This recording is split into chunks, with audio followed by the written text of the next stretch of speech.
Well, it's just another chapter of despair just awaiting.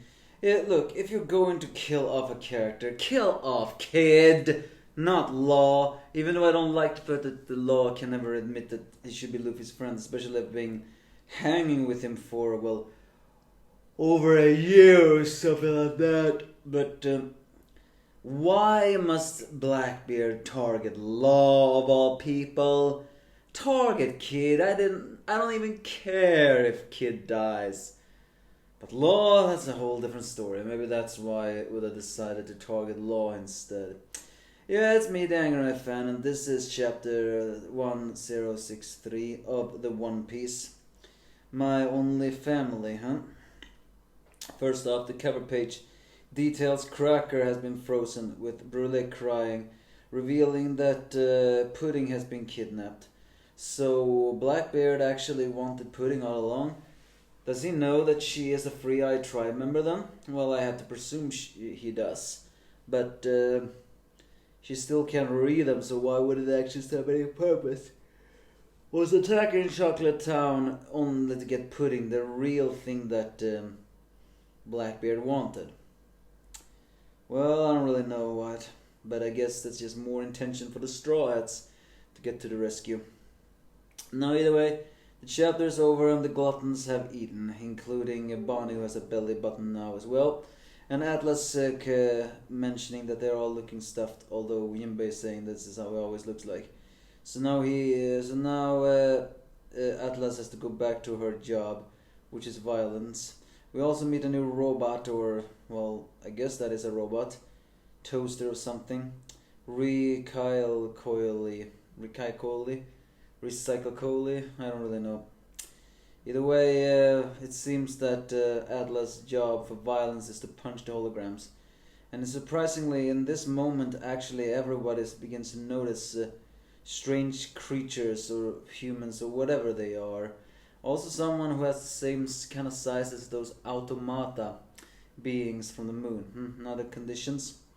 And Jinbei himself commented that there was no one here before, but now the town's full of people. Guess they were wary of them, although they're wearing heavy clothing. And then, of course, Luffy ends up in another place where he actually creates a new outfit, which also has the marking of the SSG, confirming that yes, this is the island of the SSG, and it's very likely that all the Vegapunks are the SSG team. I have to say though, I do not like this new design, or these clothes. Why? Because, well, the long coat basically looks like he has no pants! I despise those sort of things the most. Of course, Yunonibane also switches because she has combat gear, and she wears surprisingly a lot more, well, I want to say, fan service like clothing. Apparently a leotard and exposing of the legs. I always seen this, you always begin to wonder exactly if Atlas's clothes wasn't a skirt after all. But then, of course, Jinbei does it.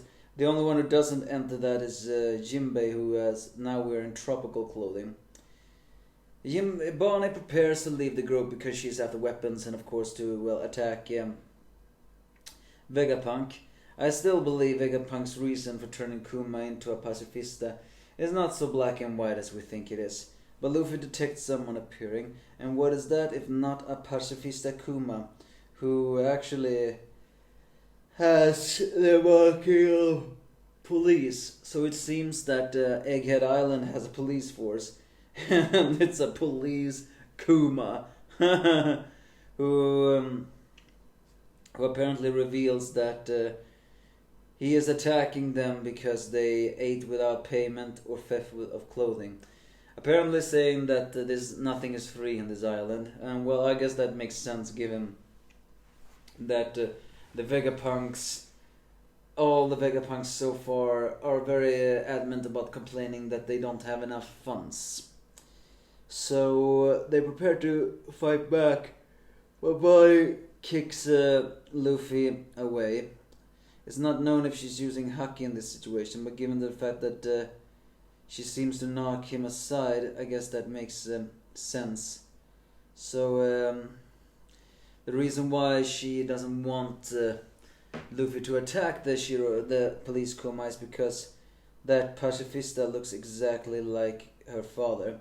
Apparently revealing, I thought last week's chapter she revealed that Bartolome Kuma was her father, but apparently they didn't hear that, or she didn't tell that. So now they're actually gonna reveal that it is Kuma who was this dad who turned into a cyborg, calling him daddy, which is actually kind of funny. It's also kind of adorable that we actually see a scene of a young or younger Kuma with an even younger Bonnie.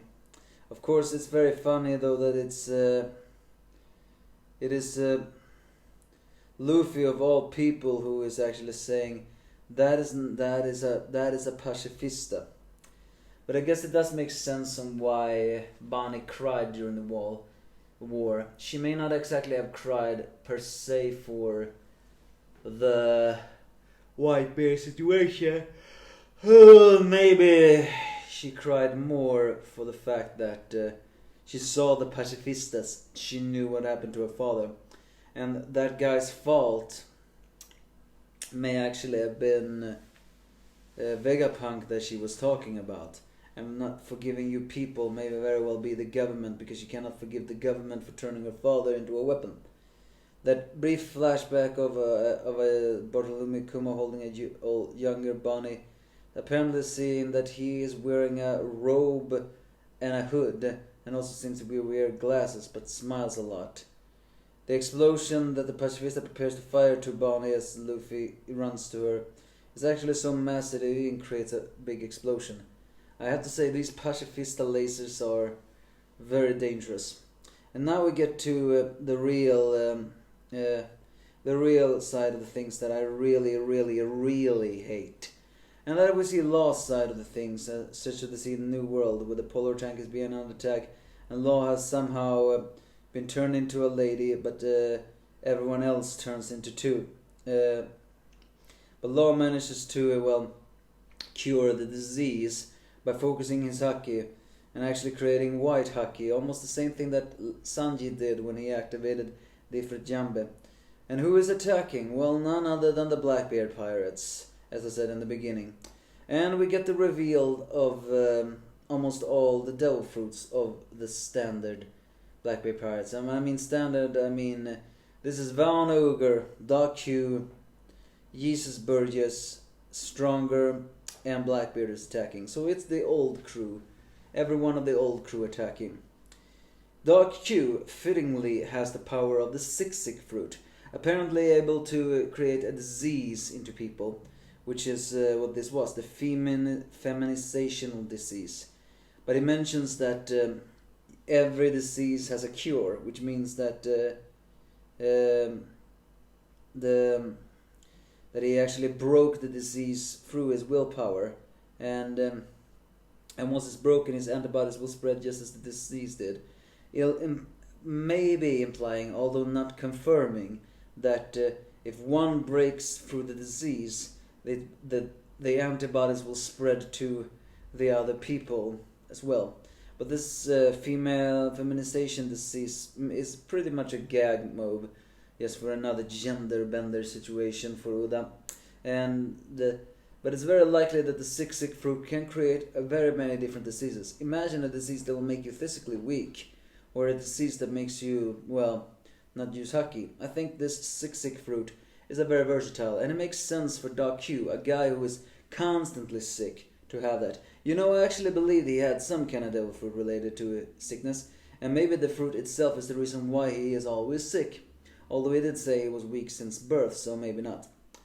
And then we see Von Ogre, who has grown a stylish goatee. And what fruit does he have? Well, none other than the warp fruit. This time an official teleportation fruit, allowing him to warp to one side from a ship to an island in a matter of seconds, and even be able to transport people. This seems to be the true teleportation power, not like the Nico Nico no Mi. It's not known though if this fruit has a limitation, although I highly doubt it. because after all, it's Blackbeard and he's not after limitational devil fruits. He's after potentials. We also see Jesus Burgers again, who actually now has a metal plate on the other side of his face. I guess he must have gotten that from after the fight of Sabo. And Jesus Burgers has what I feel is a very unoriginal devil fruit, but I guess it actually is as more dangerous than I assume. He has the power of the strong fruit. Apparently a fruit creating, yes, as you guessed it, superhuman strength. Although if I am guessing the real danger of this strong fruit, well, the reason why I feel that is a bit underwhelming is that superhuman strength is nothing new in this world. You train, you get stronger, and that's it. But this fruit seems to be the only true one that will give you strength. And I have a very big feeling that the real power and danger of this fruit is unlimited. Because I'm feeling like Jesus Burgers will say that everyone will eventually get weaker of age and time and everything like this, but his strong fruit, this is not confirmed, mind you, but I am guessing that the power of the strong fruit is unlimited strength, meaning that Jesus Burgers can always get stronger. That the fact that he can lift up a damn mountain is just one thing of them all.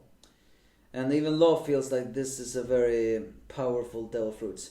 Super strength, contagions, teleportations, and they got them from hunting devil fruits. It's not known if they always had these ones or just got them from their devil fruit hunting, but it doesn't matter. As the chapter ends with the Law teleporting to center of the beach where Blackbeard is riding stronger together with Doc Q, pushing them, which makes it very heavy. And it's revealed that Stronger too has a devil fruit. And what does he has? Well, he has none other than the horse fruit, a mythical model Pegasus. The Uma no Mi model Pegasus. Which is also a little bit unoriginal, seeing that Stronger is a horse. However, as we have all known recently, a human eating a human fruit with a mythical theme will give them a mythical ability. Meaning that even if it is a human that you already are, you will get a bit stronger through that because you will get a mythical power. And the power of the Pegasus allows Stronger to fly. And very likely having other abilities, because this is a mythical Sowen. And mythical Sowens always has some kind of mythical abilities.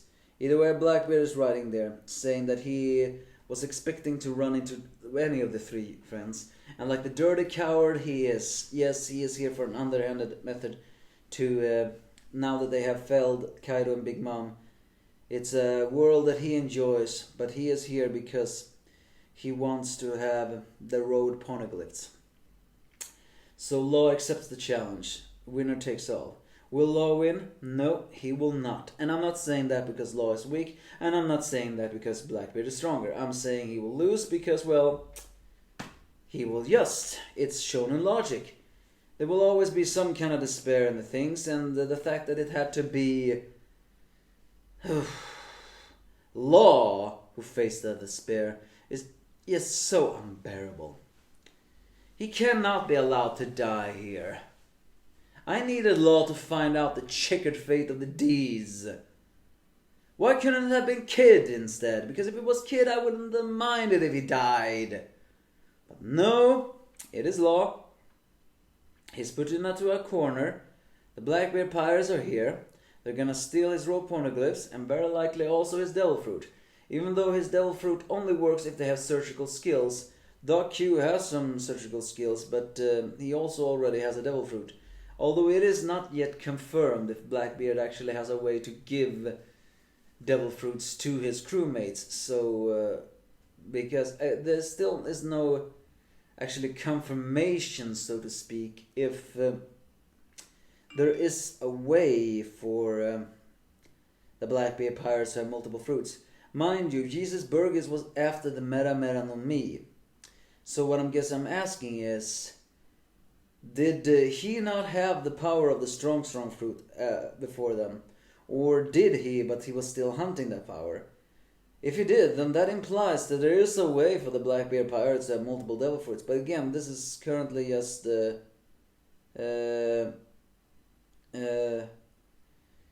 theories. Either way, it's despair. So, a chapter that doesn't really bring anything.